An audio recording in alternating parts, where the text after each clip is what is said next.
right now. Pittsburgh's best sports show is about to begin. Call us or tweet us. We've got things to talk about on the Ireland Contracting Nightly Sports Call. Well, hello and welcome into the Ireland Contracting Nightly Sports Call. I'm your host tonight, Cassidy Wood. The Buccos are on the West Coast right now playing the Giants. They're up 4-3. San Francisco just scored. But hey, it's nice to see the Pirates scoring some runs. They had the 6-0 shutout yesterday and now put up 4 runs early in this one. So very, very exciting to see. Also, big day tomorrow for the Steelers, putting on the pads for the first time this season. I know all of us are anxiously awaiting tomorrow to see what this offense is going to look like. I mean, this first week, these past couple of days, it hasn't been the best. And, you know, maybe once they get the pads on, we'll get a real glimpse at what this offense and what Aaron Rodgers is going to look like come this fall. I'm joined alongside Pony tonight. And Pony, I mean, first and foremost, like I said, big day tomorrow. Just what are you anticipating most and looking forward to seeing come tomorrow? Well, it is going to feel the closest to real football it has since they got pushed around in that playoff game against the Ravens. So we're going to see if the physicality is back. You know, they invested in defensive line play with the Derek Harmon pick. They have a young offensive line. Fautanu's coming back from injury. Does Broderick Jones practice after his injury over the weekend? I want to see him at left tackle when it's real football against guys like Alex Highsmith, TJ Watt, Herbig, and Sawyer. And, of course, Aaron Rodgers. You know, Aaron Rodgers has been up and down in these practices. I'm not going to go crazy evaluating or analyzing his training camp play because it is a new offense. He's working out kinks. He's allowed to do that in a practice setting. It's not about being the best player in practice every day. He's 21 years into his career. It really doesn't make sense to approach practice that way if you're him. So, yeah, I mean, there's a ton of things. This team has to come a long way in a short amount of time to get ready for that Jets team and this season, given how last year ended. And finally, tomorrow, it's going to feel like they're actually doing things that get them ready for football in September. Yeah, I agree. I mean, Aaron Rodgers, though, wasn't here for OTAs, wasn't here for minicamp. I mean, really, his first chance to get out there in team-organized activities was this last week. And like you said, I mean, we had high hopes, and on Friday he went 0 for 5 to start out in 7 shots. So it's not really what we expected from, you know, this future Hall of Fame quarterback. And it's still early, obviously. You don't want to overreact here. Haven't even put the pads on yet. But personally, I'm most excited to see that. I'm excited to see how he commands this offense tomorrow. I think we're going to see him take a lot more reps than we have seen. I've been out there all week this past week, and I mean, they've really been evening out all the reps among all 4 of the quarterbacks. And I think tomorrow we're going to get a larger sample size with the starting offense. And like you said, too, this offensive line, I think this is the first time we've really seen this line as healthy as it is right now. This is the healthiest it's been in the past year. Obviously, Isaac Seumalo is still dealing with something, and you mentioned Broderick with that soft tissue, but regardless, I think it is still the healthiest this O-line has been, and so I'm really excited to see them go up against that D-line for sure. Yeah, and guys have things to prove. You know, pretty much across the line. Zach Frazier had a great rookie year. And Seumalo, when he comes back, if he comes back, I mean, he'll play this year, but I don't know when. We've seen soft tissue injuries like the Russell Wilson calf injury last year linger and stretch on for longer than anyone thought. But for 3/5 of that line, guys have question marks. Broderick Jones back to where he was drafted to play, but coming off 2 very disappointing seasons. Mason McCormick was solid when he went in and stepped in for James Daniels, but, you know, most of us just assume he's going to be good there. I don't know about that yet. I want to believe it. I liked the draft pick. I thought it was good value, and he held his own last year, but he's not a lock to be a good guard. And then Fautanu, who looked like he was ticketed to be a starter and be one of their best offensive linemen last year, had that injury, and we never really got to see him. And so he's got to go back to playing at a high level if the Steelers are going to give Aaron Rodgers the time he needs to go back to being a really good quarterback. And The same thing goes for the run game.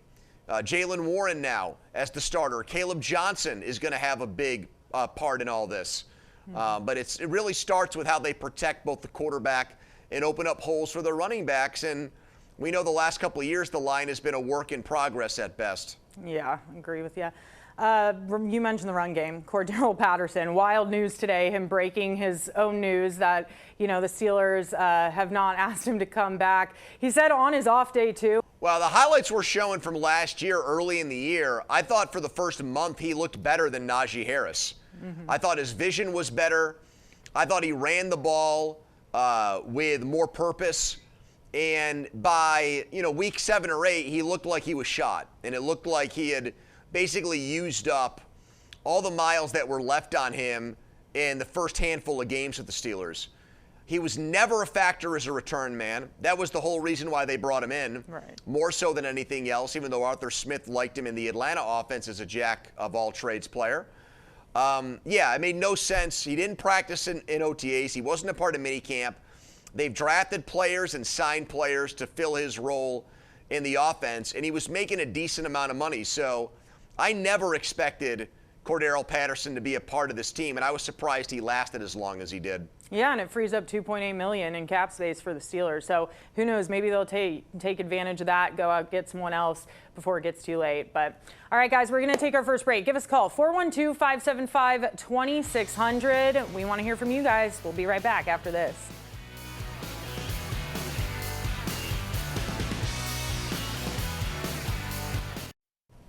Welcome back to the Nightly Sports Call. This is your Xfinity tweet of the night. Paul Skeens is on pace to become the 4th pitcher across the last 75 years to post a sub-2 ERA in consecutive seasons.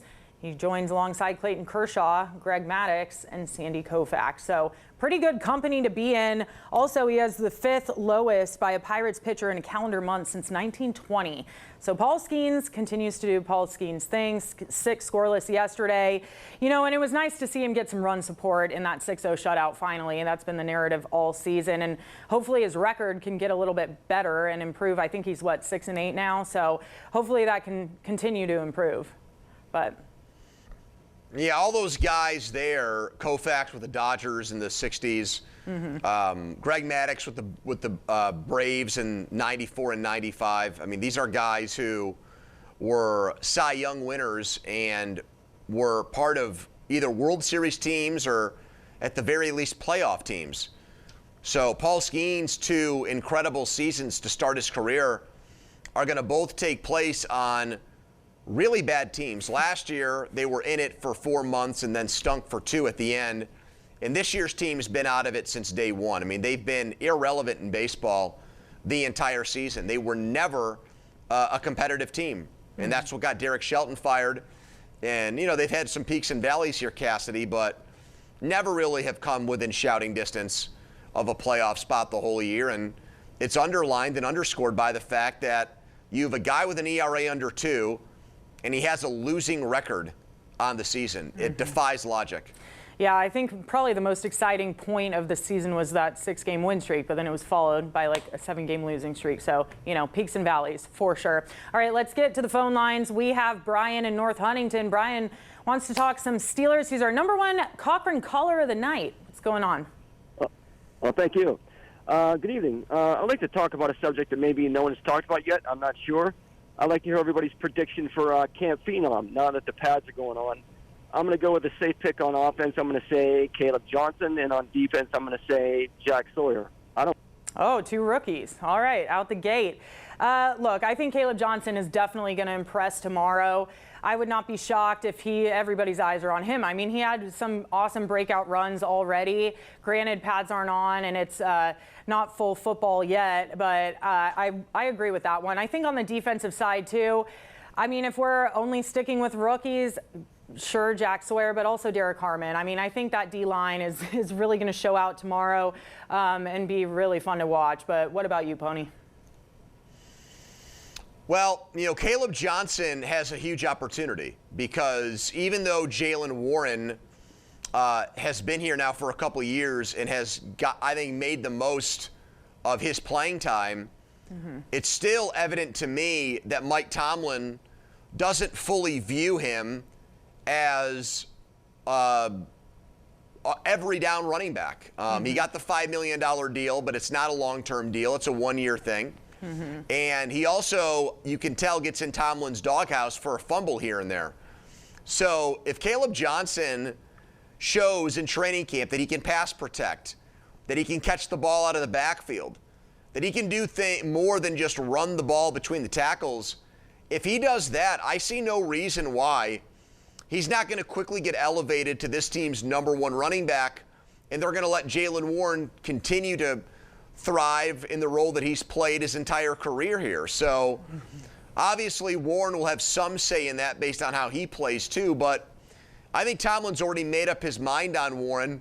There's a reason why Najee got a lot of early down snaps and started every game for the Steelers, because Tomlin did like him in some ways, but also there had to be some weaknesses he saw in Jaylen Warren's game, and Tomlin has played running backs early in their careers, whether it's Le'Veon Bell, Najee Harris, James Conner to a little bit of a lesser extent. But if he thinks Johnson can play, he's not going to make him wait, Cassidy. He could be a starter by the end of September. Yeah, I think what's most exciting, too, about this running back group is I think each one of these guys brings something so different to the table. I mean, Jaylen Warren, he's gritty and, you know, he's tough. But Caleb Johnson, he's a little bit lengthier. He can probably sneak through some gaps. And then you have Kenny Gainwell, who, you know, is a Super Bowl winner. So I think all of these guys bring something different to the table. And Kenneth Gainwell, too, has really stepped up as a vet in that room. I know it's his first season here, but in talking to the guys, it seems like he really is bringing a lot of veteran experience to these guys, and they're willing to listen, which is the bigger thing. I mean, Jaylen Warren is such a humble dude. He's obviously been here, known this system, been here for a few years now. He should be kind of the guy they look to for guidance and leadership, but he's so humble. I mean, he's told us, like, hey, he's the vet in this room, and they're listening to him. So I think what's really nice to see is they're each bringing something different to the table. Also on the defensive side, I'm really excited to see what Chuck Clark can do. I think, you know, that was a last-minute pickup by the Steelers, and what's really impressive about him is he was able to just fly into camp, and he went straight to practice. I mean, he told us, we talked to him for the first time on Saturday, and I asked him, like, do you pride yourself on that, just being able to drop everything and pick up without really, like, going where your number's called, basically, you know, dropping everything, being able to go and being ready in that moment. And he said, yeah, he prides himself off of that. He said they wanted to fly him out and have him just watch, and he said, no, I don't want to watch. I want to play. And Deshaun Elliott he called him his best friend. They've been friends for years. So I'm really interested to see the chemistry between the two. I think he's really going to help out, you know, that secondary. And I'm really excited. A little too overhyped maybe on this cornerback group and this secondary as a whole, because I think for so long, obviously the pass rush and the front seven has been the highlight of the Steelers defense and stopping the run and all of that. And really the downside, their weakness has been that secondary. But I think they have the pieces now to make it really exciting back there. Well, we got to see how they all fit together. Yeah. You know, Minka obviously played every snap last year and really was not utilized correctly, but part of that had to do with the fact that he also was not the same player. Ramsey, I think, at this point in his career is better than Minka and plays a more vital position, which is corner. And I know he's been worked in at safety. He can do both, potentially. So it's a matter of where those guys play, when they play him there. Can Joey Porter Jr. bounce back? I think he can, now that there's less pressure on him. I'm a little bit concerned that Slay at 34, and you know the Eagles have basically twice said we think we can go in a different direction. They brought him back last year. They did not this year. I'm not sure how much he has left, but he's also not going to be their #1 corner. He might end up being more like a number 3. Right. So I do think this defense has the makings of the best defense in the league. There are a lot of highly paid players who have been highly productive throughout their career. It's just a matter of Mike Tomlin, who's supposed to be a mad scientist with this stuff, getting them to all play well at the same time. It was ridiculous last year how often they were not on the same page, given the type of players and the talent they had. And so this is where that's supposed to get nipped in the bud in training camp, and communication, Patrick Queen, Deshaun Elliott, those guys in the middle of the field got to do a better job with that gets all 11 people doing the same thing. Yeah, and you mentioned Minka too. I did want to mention he spoke to the Miami media today for the first time and had nothing but positive things to say about Pittsburgh and the Steelers. So that was very refreshing to see. But all right, guys, we're going to head to our last break. Give us a call, 412-575-2600. We'll be right back after this.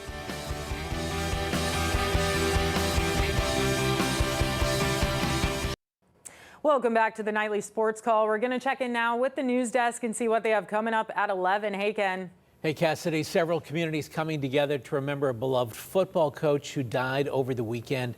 Plus, the city stepping in to try to stop dangerous driving in Mount Washington and raise tracking temperatures in the 90s for the next couple of days. All coming up right here at 11. Thank you, Ken. I'm so not looking forward to tomorrow. We have a heat advisory, and the guys are going to be in pads, and we have a 2 p.m. practice in Latrobe. It's not very exciting. Pony, Tomlin went on the NFL Network and told Kyle Brandt that basically, you know, he was asked about his winning record and never having a losing season. He essentially said he doesn't pay attention to it and he doesn't really care about it because these guys that are in this current collective, it doesn't affect them, so he doesn't really want to talk about it. Do you really believe him, or do you think in the back of his mind he's like, hey, that's pretty cool, I've never had a losing season for almost 2 decades in the same place? Yeah, well, you know, I think he defines himself, and he should, by how well he does as far as competing for and winning Super Bowls. Yeah.